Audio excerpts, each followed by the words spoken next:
Okay, audio processing. I'm going to divide this into simple concepts and more advanced subjects. And I'm not going to spend too much time on it, but here we go. I'm going to take our movie files and drag them into a program called Switch. There are lots of audio converters out there. Switch is one of them. It is inexpensive, but it does cost a little bit of money.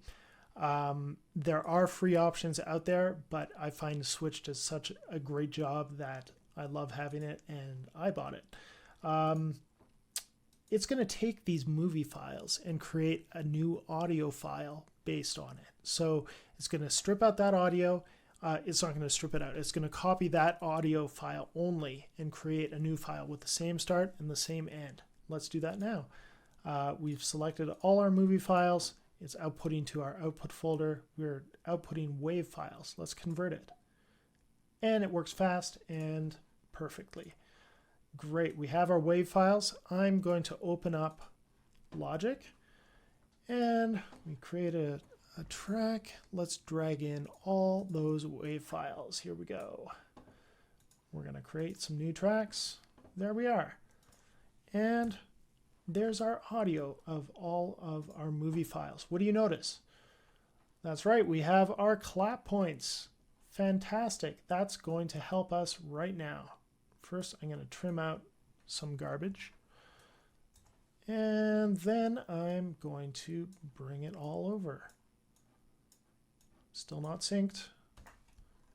Let's zoom in, learn how to zoom. That is a great thing to know how to do on any DAW. I'm going to trim these right to the start of this. And there's a cool trick I learned just the other day where I put my playhead where I want, wherever I want. And I click these and I click the semicolon key and it brings, oh, I have to do them individually. But it's going to bring each one of those regions to my playhead, wherever it is. Good. So this is going to sound like a 4-part clap. It does indeed. Oh, I've got some reverb on there. Accidentally. Let's hear how it sounds. Good.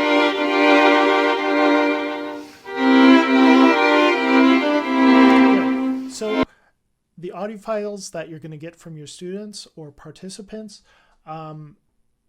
they could be recorded the entire room length away. It could be right next to the instrument. It could be super far away. Your levels are going to be very different between each one of these tracks, possibly. So what we're going to do now is normalize them. I'm going to click this open, double click on here. That's going to open this window. We go to functions, we go normalize, region gain. There are two ways to normalize. One is scanning for the highest peak on that waveform. And of course, that's going to be our clap point. So that's going to take that up to the 0 point. What I like to do is go by loudness or LUFS. And that's going to take the average loudness of that whole envelope and bring that up to or down to this target level. Let's do that now. Fantastic. That brought it up a little bit. Let's do it again. Good. And let's do it again. We can't count on all those claps being the same volume either. So we have to take the average volume of the entire envelope. Let's hear how it sounds.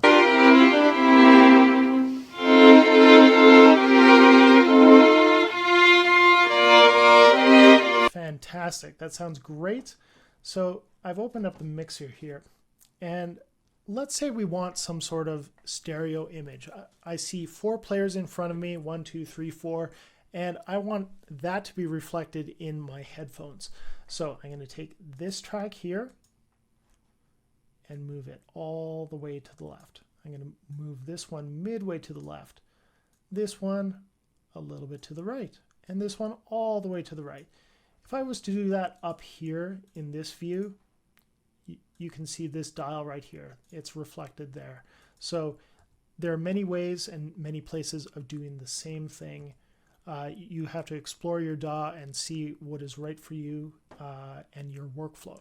Fantastic. Let's hear that stereo image. Good.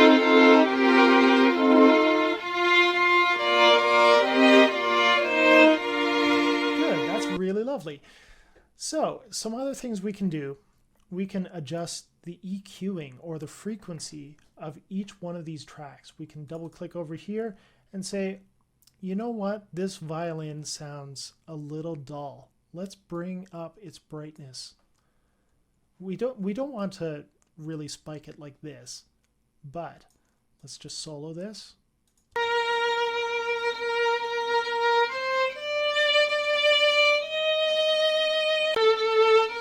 I've got the wrong headphone in.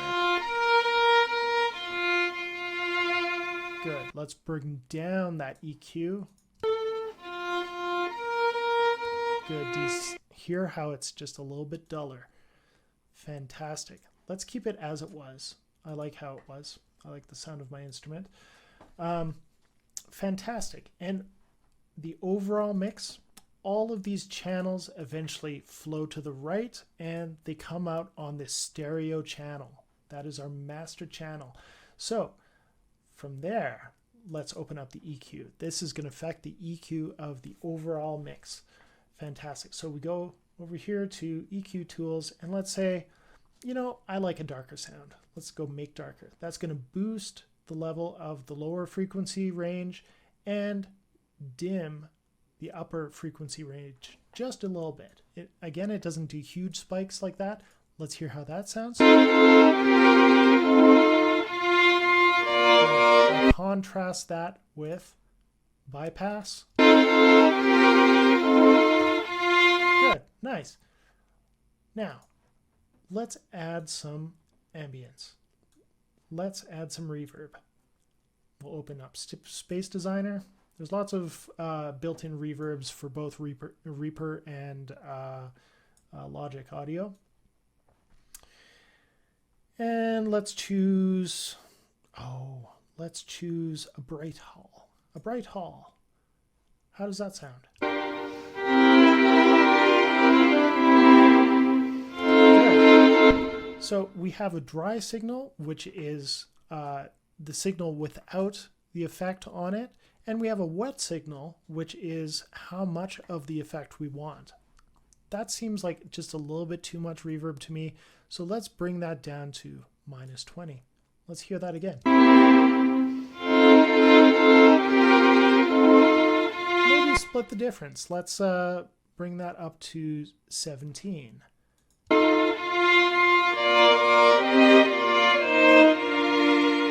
Good. So we still have a little bit of reverb in there and it's got some nice ambience. We have our stereo image. We've done a little bit of EQing. You can dig into this as much as you want. You can apply all sorts of effects. And so what we're going to do now is bounce this out. We're going to keep that audio sync point right at the beginning because we're going to use our visual sync point to line that up to. So fantastic. We are going to render this out. We go bounce.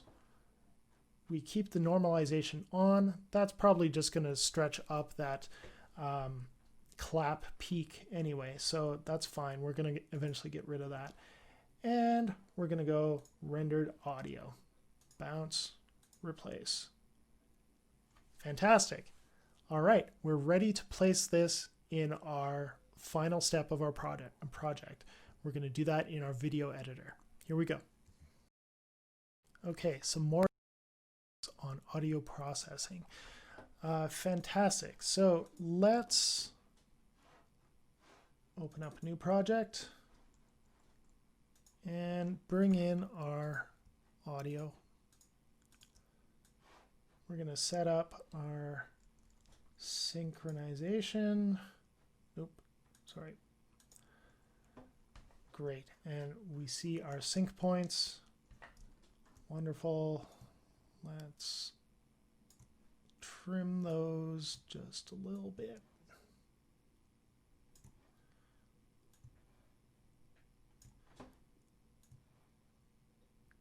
Once you start getting into plugins, sky's the limit. You can do all sorts of effects to your audio tracks and make all sorts of adjustments. It's crazy how far you can dig. Good. I'm just making sure these are all synchronized. And bam, bam, bam, bam. Great. Now the slap. And good. Okay, so last time we talked about reverb and a little bit of stereo imaging. I like to use a program called, it's a plugin created by Vienna Instruments, and it is called Vienna Mir Pro. And what this does is it takes each one of these audio signals and it sets it inside a virtual concert hall. So that provides us a couple things. It provides us that stereo image, and it also provides us a natural reverb based on real life acoustics in a concert hall. So we have our 4 signals, 1, 2, 3, 4. We can change our venue. Let's be in a grand concert hall. And fantastic. We can choose where the microphone is set. We can, you know what? I like to have it right where the conductor would be. Maybe it's a little off center, but that's okay. Great. Let's hear how that sounds.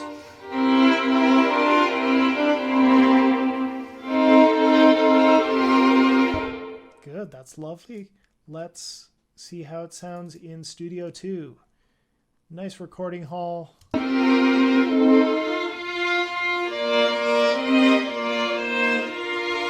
let's space these guys out just a little bit so they're sort of on different corners of the space. Let's hear how that sounds.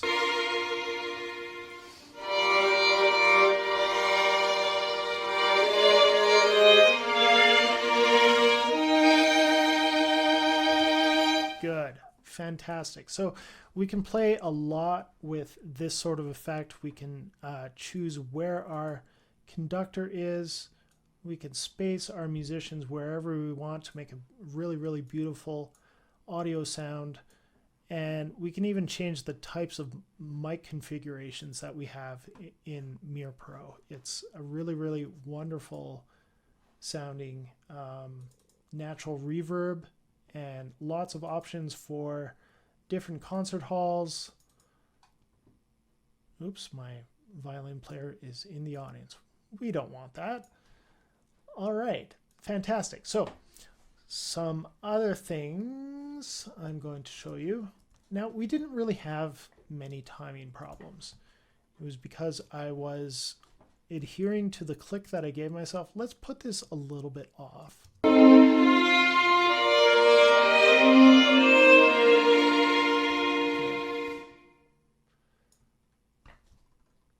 Let's try that again. Good. Now let's just say that there's a note out of the blue that is way out of time. Actually, you know what's great for this is our sync point. Let's give ourselves a sync point. Actually, hold on. Let's say that these are correct. Those 3 are correct, and this one is just a little bit late. We can do a special thing in Logic Pro, as well as I think Reaper, called flex timing.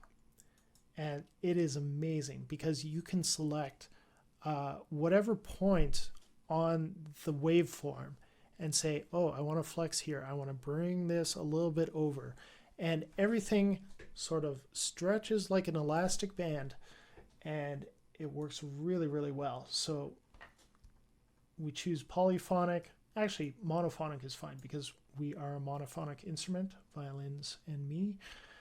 And we set a flex point and we just drag this over. Fantastic. If we wanted to say anchor this because everything beyond that point is correct, we can anchor it and then stretch. Do you see how nothing over here changed? Those little coughs that happen,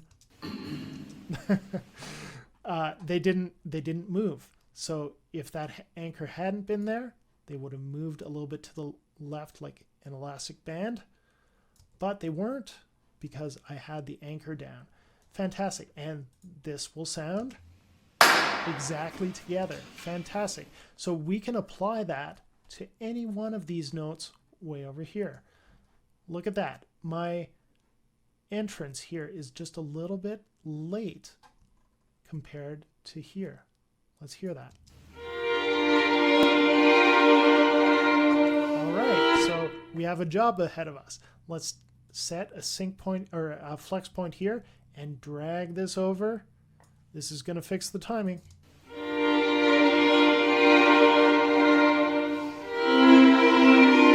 at that. I'm a little bit late once more. Let's drag this over. Let's drag this over just slightly. And you always want to check your other tracks and make sure, look at this one. This one is just a little bit late to this one. So there's lots of tweaking you could do. What I suggest you do is open up the project that you use to create your guide.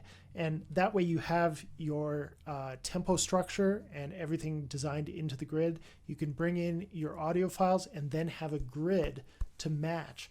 You can say, oh, well, this happens on downbeat. Let's stretch it to the downbeat and place it properly. That way you can have everybody moving exactly together. It can take a little bit of time to do this sort of work, but it results in really, really excellent and very, very together recordings. What's nice about doing these isolation projects, essentially everybody's in an isolation booth. So you have a clean audio signal. That means you can play with each individual's timing. You can, potentially auto-tune them if you like. If I decided that my tuning of my instrument was off by, let's say 10 cents. I can raise it by 10 cents over here.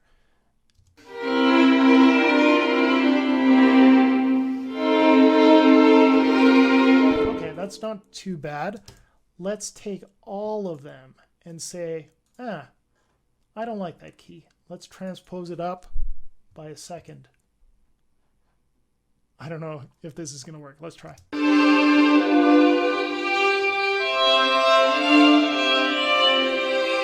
Good, not too bad. But anyway, there's lots of tuning stuff you can do. Again, you can play with the reverb. You can play with the stereo image. You can flex time this and make it absolutely perfect. Again, it takes a little bit of time, but it results in great, great recordings. Fantastic. That's going to take us to the end, and let's place our finished audio into our video track. Okay, so we're ready to place our processed audio into our final video for final render. Fantastic. So I've made a little mosaic here in DaVinci Resolve. It could be an already rendered video that you bring into your video editor, or it could be the project in process. So our first step, we know where our sync point is. It's at the very beginning. We have a clap. Fantastic. Now we want to rid ourselves of all this audio. We could delete it. As we know from a previous video, if we delete one without unlinking it, it'll delete the video file. Or we could go mute, mute, mute. That works just fine. Now let's drag in our completed audio. Bam. Our sync point is right at the beginning. We have a clap. Let's just test it. Fantastic. And it's got the reverb on it that we designed in. Wonderful. And let's just look. Good. We have our processed audio playing.